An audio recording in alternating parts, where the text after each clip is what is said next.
मेरा नाम अर्जुन है और आज मैं वो बात कहने जा रहा हूं जो मैंने वर्षों तक अपने भीतर दबा कर रखी थी। ये घटना किसी साधारण रात की नहीं बल्कि उस रात की है जिसे मेरे गांव में खोई हुई आत्माओं की रात कहा जाता है।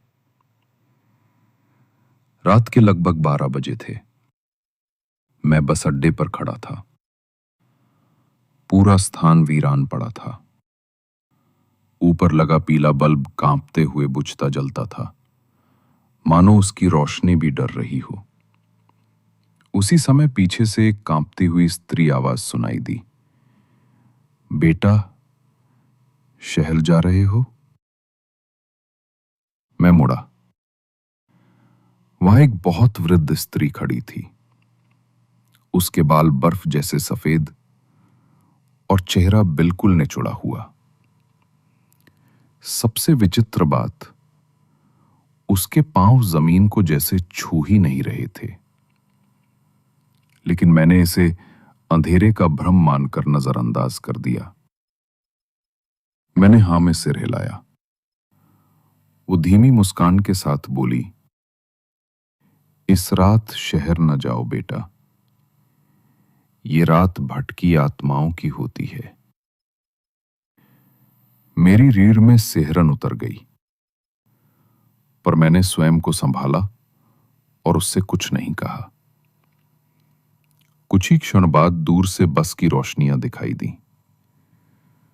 मैं राहत की सांस लेने ही वाला था कि अचानक देखा वो वृद्ध स्त्री वहां से गायब हो चुकी थी। बस मेरे सामने आकर रुकी।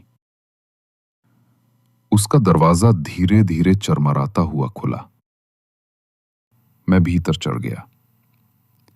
बस के भीतर घोर सन्नाटा था। एक भी यात्री नहीं था। मैंने कंडक्टर से पूछा, आज कोई यात्री नहीं है क्या? वो बिना पलक झपकाए बोला, सब हैं, तुम बस उन्हें देख नहीं पा रहे। ये सुनकर मेरा दिल जोर से धड़क उठा। मैंने खिड़की से बाहर झांका। बस उस रास्ते पर जा रही थी जो मेरे मार्ग में कभी नहीं आता था। मैं घबरा उठा। ये कौन सा रास्ता है? बस कहां जा रही है? कंडक्टर की जगह इस बार चालक ने उत्तर दिया। उसकी आवाज इतनी खोखली थी मानो किसी गहरी गुफा से आ रही हो। हम तुम्हें वहीं ले जा रहे हैं जहां तुम्हारी जगह बन चुकी है। मेरे शरीर का सारा रक्त मानो जम गया। मैं चिल्लाया, बस रुकिए। उसी क्षण कंडक्टर मेरी ओर मुड़ा और उसका चेहरा पिघलने लगा। उसकी आंखें नीचे बह गईं। गाल हड्डी से अलग होकर झूलने लगे। वो बोला, ये रात तुम्हारे जैसी आत्माओं की होती है अर्जुन। तुम्हारी मृत्यु का समय आ गया है। डर के मारे मैंने बिना सोचे बस का पीछे वाला द्वार खोला और चलती बस से कूद पड़ा।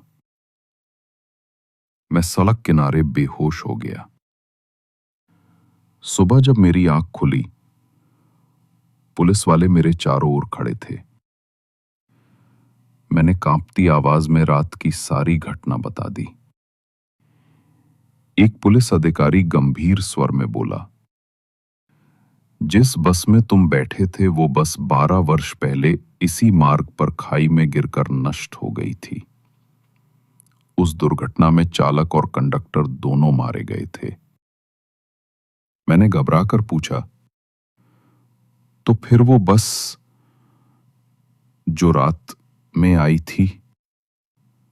अधिकारी बोला, हर वर्ष उसी रात वो बस फिर प्रकट होती है और कोई ना कोई यात्री उसके साथ हमेशा के लिए चला जाता है। मैंने थरथराती आवाज में पूछा, इस बार कौन गया? अधिकारी ने मेरी ओर झुककर धीमे से कहा, इस बार कोई यात्री तो नहीं गया, लेकिन एक वृद्ध स्त्री का मृत शरीर सड़क किनारे मिला है, ठीक वहीं जहां तुम गिरे थे। मेरी सांस अटक गई। वही स्त्री जिसने मुझे चेतावनी दी थी। पर अधिकारी की बात यहीं समाप्त नहीं हुई। वो बोला, चौंकाने वाली बात यह है कि वो स्त्री वही है जो उस दुर्घटनाग्रस्त बस की पहली मृत यात्री थी। ठंडी हवा मेरे कानों से टकराई। दूर कहीं से वही स्त्री आवाज फिर सुनाई दी, इस रात शहर मत जाओ बेटा।